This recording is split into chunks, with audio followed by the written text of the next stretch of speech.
Dahulu ada seorang ahli ibadah dari kalangan Bani Israel bernama Juraij. Suatu hari tatkala ia sedang menunaikan solat, ibunya datang dan memanggilnya, "Wahai Juraij, kemarilah." Mendengar panggilan ibunya, Juraij pun menjadi bimbang dan bertanya dalam hati, "Ya Rabbi, manakah yang aku dahulukan, ibuku ataukah solatku?" Akhirnya ia memilih untuk tetap meneruskan solat dan ibunya pergi meninggalkannya. Keesokan harinya, sang ibu kembali mendatanginya dan memanggilnya, "Juraij, kemarilah." Juraij pun merasa bimbang dan bertanya dalam hati, "Ya Rabbi, manakah yang harus aku dahulukan, ibuku ataukah solatku?" Akhirnya ia tetap memilih untuk meneruskan solat dan membiarkan ibunya pergi meninggalkannya. Lusanya si ibu mendatanginya lagi dan memanggilnya, "Juraij, kemarilah." Juraij pun merasa bimbang dan bertanya dalam hati, "Ya Rabbi, manakah yang aku dahulukan, ibuku ataukah solatku?" Akhirnya ia memilih meneruskan solatnya. Si ibu merasa tersinggung dan berdoa, "Ya Allah, janganlah engkau memanggilnya kehadiranmu kecuali setelah dia dipermalukan wanita pelacur."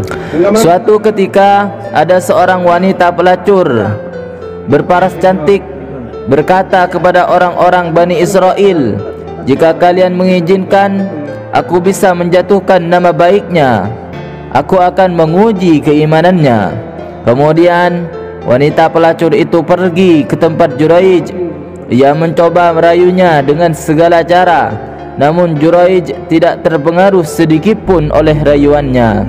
Setelah gagal merayunya, pelacur itu lalu menemui seorang pengembala. Pelacur itu menyerahkan diri kepada si pengembala dan berzina dengannya. Beberapa waktu kemudian, wanita pelacur itu hamil dan melahirkan anak. Setelah kelahiran anaknya, ia berkata kepada orang-orang Bani Israel, "Anak yang aku bawa ini adalah hasil hubunganku dengan Juraij."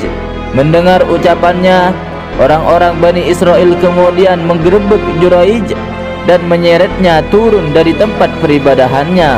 Mereka meruntuhkan tempat tersebut hingga rata dengan tanah dan memukuli Juraij bertubi-tubi sampai mukanya hancur berkeping-keping. Juraij pun berteriak dan berkata, "Ada apa gerangan? Mengapa kalian memukulku seperti ini?" Mereka menjawab, "Engkau telah berzina dengan wanita pelacur hingga ia melahirkan anakmu." Juraij bertanya kepada mereka, "Di mana bayinya?" Orang-orang lantas mendatangkan bayi tersebut ke hadapannya. Pada saat itu, Juraij meminta waktu kepada mereka, "Izinkan aku untuk solat sejenak." Lalu ia menunaikan solat, dan setelah usai dari solatnya, ia menghampiri bayi itu. Ia menekan bagian pusar dari perut si bayi dan bertanya, "Wahai bayi, siapa sebenarnya ayahmu?" Bayi itu pun menjawab, "Si Fulan, pengembala." Mendengarkan keajaiban tersebut, orang-orang yang menyaksikan menghampiri Juraij dan mencium serta mengusap-usap tubuhnya. Mereka meminta maaf sebesar-besarnya dan berjanji, "Kami akan membangunkan kembali untukmu tempat peribadahanmu dari emas." Namun Juraij menolak tawaran mereka. "Tidak perlu itu.